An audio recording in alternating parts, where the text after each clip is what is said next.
Алло. ეკუს როგორ ახარ? რავი, არა მიშაშენ. მეც კარგად. რავი, ნახე ხარ რაღაცები და მეგონი მაგარი გამოდის. ისეთია ოღონდ. მეც მითხრეს გუშინ ვინმე რო გადართოს მართალია გონება, ხო? ხო, და ეგეთი უნდა იყოს და. ხო იცი?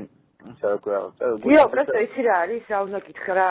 გუშინ გითხულობდი, ქცევის კოდექსი რა გაუწყებლობის. მან არის პირდაპირ რაღაცა მე-13 მუხლია რომ საზოგადოებაში უსაფრთხო პანიკის შექმნა ეგეთ რაღაცეები უწევს ლიცენზიას გაფრთხილებ მაინც რომ იცოდე. ჯობია რომ მივაწეროთ რომ არის რაღაც მოდელირება მთელი იმაზე რომ სადაო არ ექნება მაშინ არავის და თუ არა შეიძლება გვიჩიულონ მე რაღაცეებმა. არა, და რა ქვია, მაგით ეხლა რატო გირეკავ გეტყვი ეხლა და მიხდები შენ თვითონ დასკვნებ შენ თვითონ გამოვიდა. მიშა მელაპარაკებოდა რა გუშინ რა. და რა შეიძლება ესე მეკითხეს რომ ოდეკეთ რაღაცა და ისა რა ქვია ხო ისე გავა როგორც პროექტი და მე ვხარე ოთქო მაგრამ წინასწარ თქო თოქ-შოუზე იკითხიან თქო რა აი ჩვენ ესეთი მოდელირება გავაკეთეთ და რაღაცა თქო რა და აუ ეკო არ თქო რა ისე მუღამს დაუკარგავსო პირიქით აი მე ისე კოდექსში არის მე-13 მუხლი თქო просто გიჩიულებენ გიორგი. ეკნება ცალაპარაკო იმპორტში რა, ეს ინჟინერები და რაღაცები რო არიან ჩასაფრებულები, ატეხავენ ერთ ამბავს. ისეთი პონტი არ შეიქმნეს ხალხმა სირბილი არ დაიწყოს ანკეთი. მაგრამ ხო დაელოდებიან ბოლომდე რა. გასცემა რა დაი. ტრანსფერზე რა ალიაკოთია ხდეს ა? და არა თუ არაფერი არ უნდა მივაწეროთ, არამედ ისეთ იძახის, რომ დაჟევთ ნახტარაც ნუ გაავრცელოთ ძალიან, რომ ესაუბრეთ რა. ეს слишком несерьезно, ну. წინასწარაც რა თქვა, მართლა რაღაცა მოხდება და მე დამიჭერენ, რომ შენ ჩამოხვალ, შემოვლენ და ნარუშნიკებით გამოთრევენ. შენ რაღაცას გული გაუსწრებს, კაცო. ო. ეხლა წარმოგიდგენ, რამდენი უსუსური უყურებს ვიღაცა მაყურებელი ზის ტელევიზორზე ავანტყოფი, ამ ცოტა შიზოიდი, ცუდი ნერვების პატრონია, რაღაცა მარტო ხო, რაღაცა შეიძლება სტრესებისგან და იმისგან რაღაცები მოხდეს და ამ შემთხვევაში პასუხს ვინ აგებს? რა მოგვითხოვენ შენ და მე? მოგის არაფერი არ მიაწერო. კაი, არ მივაწეროთ და დასაწყისში მაინც თქვათ, კაცო, კარგად განვარტოთ. ესე ლაიქად.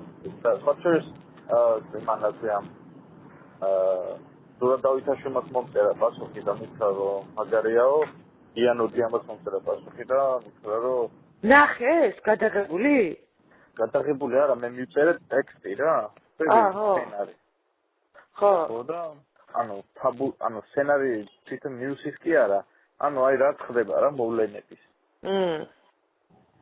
და მოკლედ ბანე როგორ მაშინია იქ თუ მათრი ეს ხა დამიხრეს ჩამოთრიოს ის გოგო იქიდან ზემოდანო დარბაში პირდაპირ არ გაცებს ნუ გაცებს ის არაფერი უპასუხი ძმკრებო ადამიანი შენ პირიქით არ გაცებს ყველა გამოეტონა და თქვენ შეგიძლიათ ეგ უკვე თქვა თამამად რომ რატო გეუბნები რომ გიანოდი ამას თემას რომ ამის შექმნაში მონაწილეობდნენ ექსპერტები საუბარი რა ეს და მარტო თემოვი მოკლედ დასაწყისში გეტყვი რა მე როგორც დავუწერე ნათიას ტექსტები უნდა იყოს ძალიან ეფექტური даже ბოლოში ერთი წამით არ გამითიშა მაიცენ ნახოს ადმეწერია ბოლოს კანცელკისთვის მოქვს მაგარი ციტატები მოფიქრებული просто ეხლა უნდა გადაუმშაო სად არის არ გამიხსნა მოკლედ ესეთ რაღაცას ამბობს რა თქვენ წარმოგიდგენიათ ქართული სახელმწიფოს დასასრული ეგეთი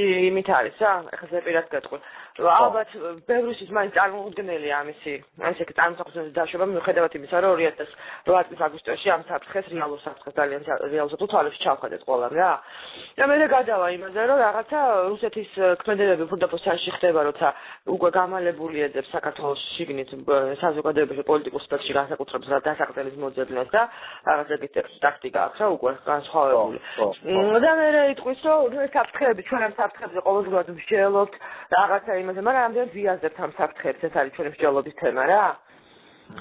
და რა ქვია, გთავაზობთ ყველაზე საქართველოს შესაძლო ყველაზე ცუდი რაღაცა რა დრის თქვათ, ყველაზე ქრონიკას, რომელიც სპეციალურ რეპორტაჟისთვის მოამზადა ქრონიკის რაღაცა ინფორმაციულ გამოშვების ჯგუფმა და აი ამ იმის ნახვის ამ ქრონიკის ნახვის მე დავბრუნდები სტუდიაში ჩვენ სტუმრობთ და გვარი საინტერესო დისკუსია.